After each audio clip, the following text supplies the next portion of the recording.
Hey guys, today we're going to be unboxing the Gigabyte X58A-UD3R motherboard. Pretty sweet board, if I might say so myself. Go over a quick couple features on the box here. This is part of Gigabyte's Ultra Durable 3, which includes 2 ounce of copper PCB, which is just an extra layer of copper between the PCB, helps lower impedance. It just makes it all around more reliable. 50,000 hour Japanese solid state capacitor, so this board should you should be upgrading this board before it dies on you. Lower RDS MOSFETs and ferrite core chokes. I've also got 333 onboard acceleration, which includes USB 3.0, SATA 3.0, which is SATA 6 gigabytes per second, and power 3x, which just puts 3 times the power to your USB ports. Say if you plug in a hub, a hub or whatever, it's going to give you 3 times power to that hub, so you can run full power USB 2.0 to any devices off of that hub. That's pretty much it. Let's get this thing open. Accessories in the box, we're going to get 2 or 4 SATA cables, 2 90-degree to straight and 2 straight, and of course ribbon cables. I'm going to get a 3-way SLI bridge, Gigabyte sticker, IO shield, 2-way SLI bridge, driver disc, which I'm going to recommend going to the website and getting most updated drivers, and manuals. Okay, let's get to the board itself.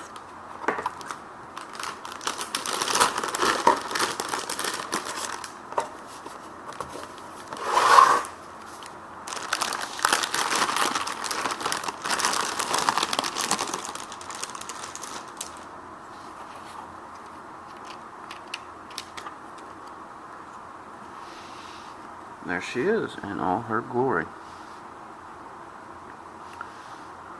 Okay, let's quickly go over the board.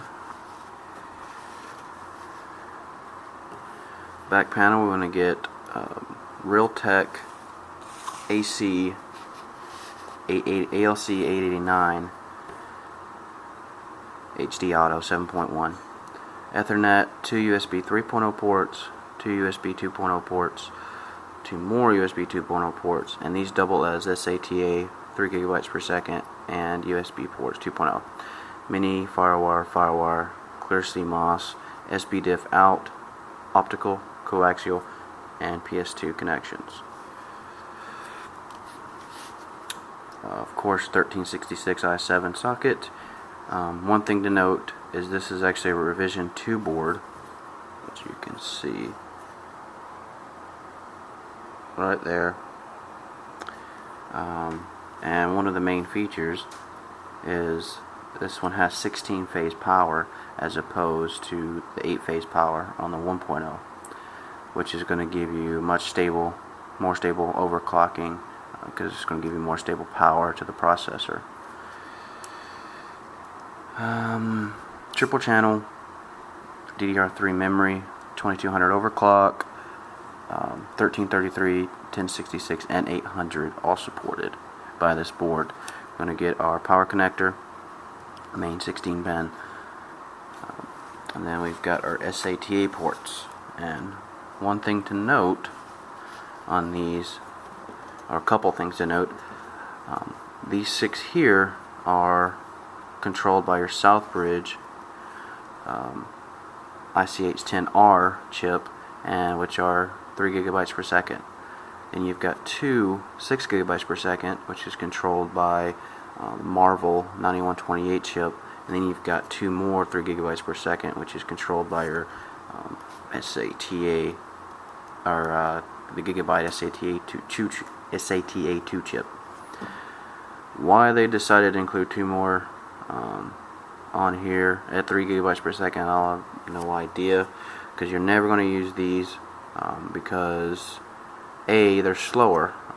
Read a review on BitTech where they did a comparison between these two controllers, and the Southbridge was considerably faster than the Gigabyte. So you'll never use these unless you have 10 hard drives, and you have to, because you can also plug in 3 GB per second drives into the 6 GB. So and I don't know if these are faster or not. They didn't test these, just they just tested the ICH10R and the Gigabyte chip. So yeah, just go ahead and use these bad boys right here, and don't even touch these. Unless it gives you problems trying to install, because I think BitTech tried to install Windows off of these and it wouldn't do it, so they had to plug it into the Gigabyte chip and to install it and then switch it over. So, but I think that was on a revision to 1.0 board. They may have fixed that. So definitely I would try these first. I'm gonna get front panel connector, IDE connector, 3 USB connectors, Firewire, floppy.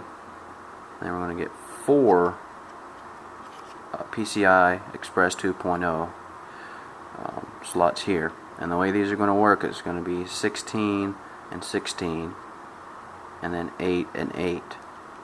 So if you're going to run SLI, you're going to get full 16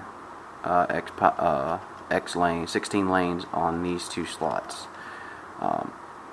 And if you want to run 3-way, of course you use this one, and this one, and basically that's going to give you 16, 16, and 8.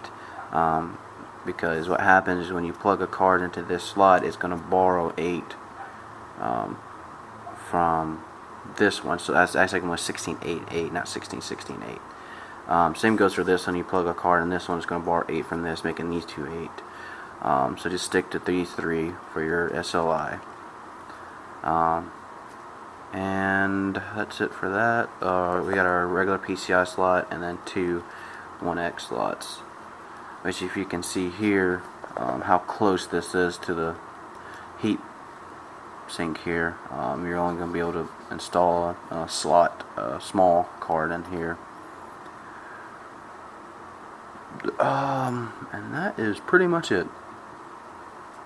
Basically this board is going to be for your mid-range to extreme overclockers.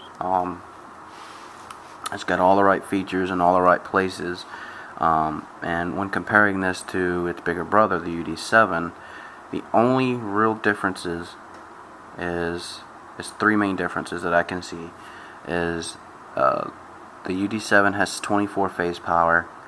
The heat pipe setup is different. The UD7 has water cooling on top of the North Bridge here, and then the only other difference is it gives you an extra Ethernet port.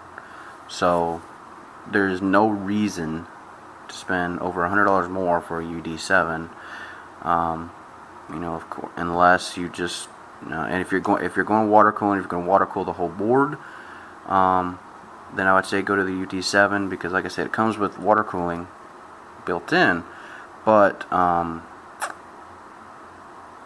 they make, you know, water cooling blocks for the UD7, and they don't make any for the UD3. I'm not sure why, because they both look identical, but like I say, you can get aftermarket water cooler blocks for those. That and the 24 phase power. So if you're gonna be running, you know, a 980X, you know, fully water cooled, and you just want to get the most overclocking potential out of that processor, then I would say go with the UD7, because it's still, the UD7's got the same exact slots here, same 3X or 3 SLI. Everything's in the exact same place. So like I say, if you're going from mid-range to extreme overclocking, this is the way to go. Thanks for watching.